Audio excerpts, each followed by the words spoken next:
Hey, this is Mr. Mitchell. Today we're going to learn about Australia. Go ahead and write down the questions.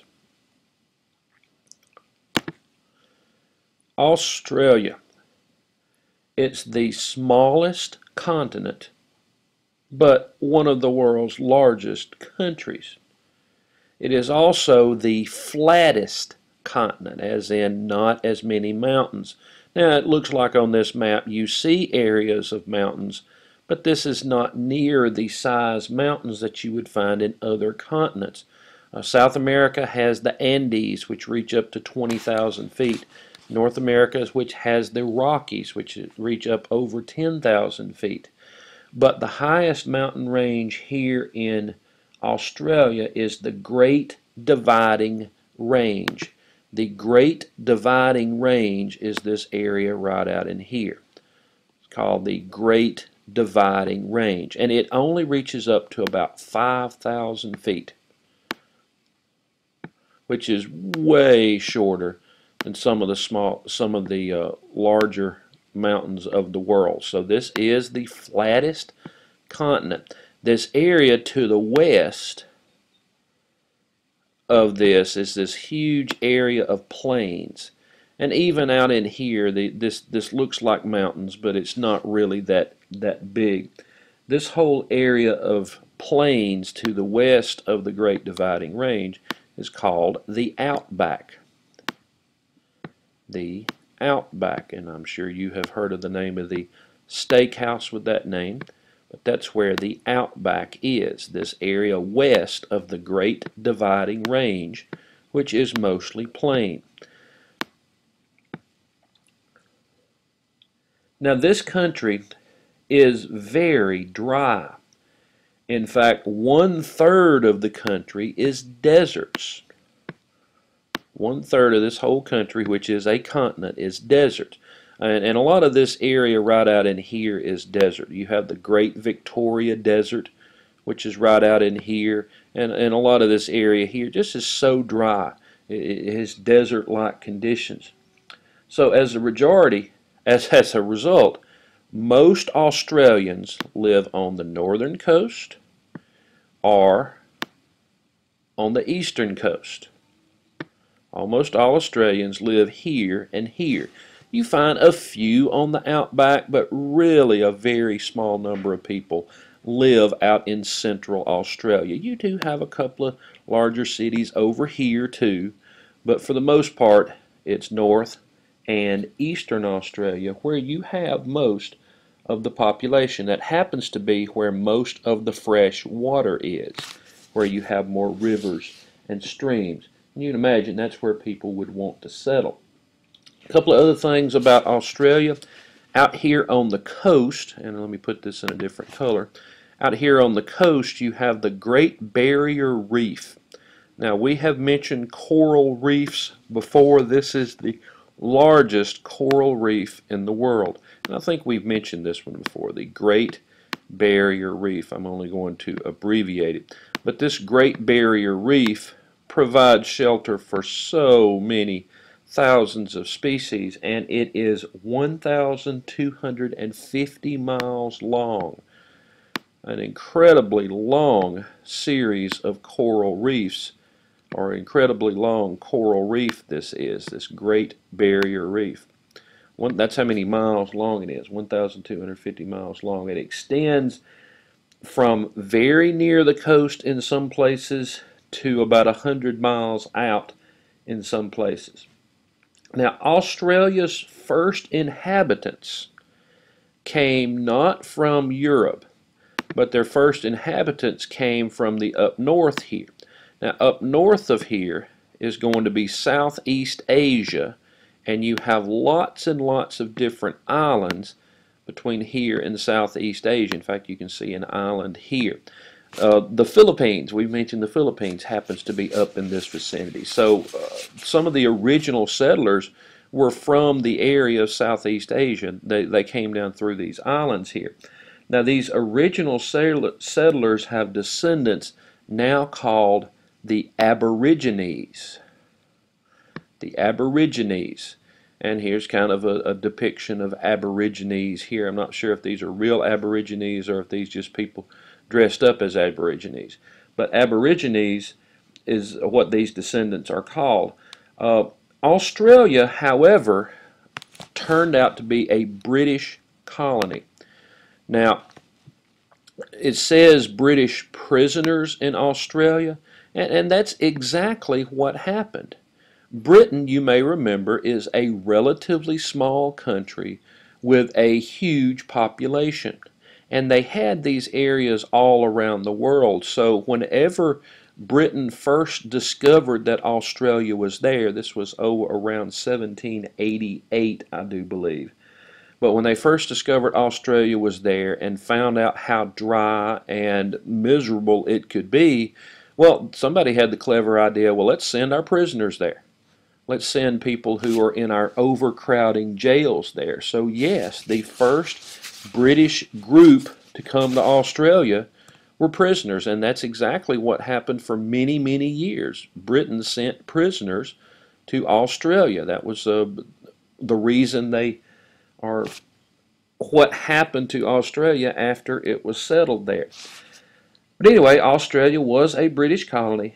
Britain sent many people to Australia in the late 1790s because it was a place where Britain could send some of their prisoners.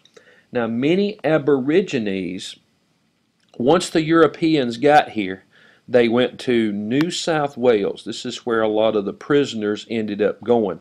So that kind of drove Aborigines toward the center of the continent. So for many hundreds of years you would have Europeans, which would be around the edges, and Aborigines, which would go into the center.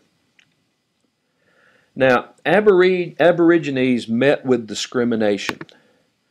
Aborigines looked different from the Australians. Many of them ran around with hardly any clothes on. They did not have a formal language. So as a result, many of the people who came from Britain treated them as almost subhuman. So there were many hundreds of years, or a couple of hundreds of years, where Aborigines really did meet with discrimination. There were places in Australia that were white only, kind of like in the United States history. There used to be white only schools and white only water fountains. That's exactly what happened in Australia too. The Aborigines, as you can see, were not the white-skinned people that the British were. So there happened to be, it was 1960. You believe this? 1960. Your grandparents were alive then. And some of your parents may have been alive then. Excuse me. It was 1960 before the Aborigines were actually granted citizenship. And that's kind of ironic because the Aborigines were there before the British people were there. But anyway, there was a leader for Aborigines rights named Charlie Perkins, and that's him up here. And the black and white photograph may not show it, but he was of Aborigines descent. And he's kind of, I guess, to the Aborigines, maybe Aborigines, the famous person who spoke up for their rights, kind of like in here, in the United States. Martin Luther King was the famous person to speak up for equal rights here in the United States. So I guess you could say Charlie Perkins is a little bit like Martin Luther King in that fashion. But as far as government goes, Australia is a little bit like Canada. You know, Canada over here is a constitutional monarchy, and the Queen of England is actually the head of state in Canada, though the Queen of England doesn't really do much. Same thing with Australia here. The Queen of England is still officially the head of state. However, the Queen of England has almost nothing to do with the running of the government. There's actually a prime minister who does a lot of the running of the government. They have a parliament, just like other places do. Australia has a large dependence upon farming. A large dependence upon farming. And I don't know why I didn't get to this particular area here, but we'll get to that back in just a second. I think I'll move back over here. They have a large dependence upon farming. Some of the big things that they farm are wheat and barley. Now, wheat and barley are a little bit more, well, they can survive in dry climates a little bit better than, say, things like chocolate or corn or things such as that. So wheat and barley are some of the big things that happen to be farmed there. Yes, they do have a market economy, kind of like we in the United States happen to have, or at least they try to have a market economy. In reality, I'm sure it is mixed, just like ours is. And they do have free trade with many nations, and it's mostly nations that are around here, around their area. One of the places they have a lot of trade with is Japan here. So they have free trade with a lot of the nations that happen to be nearby them, so that kind of works out well. Trying to think where I am.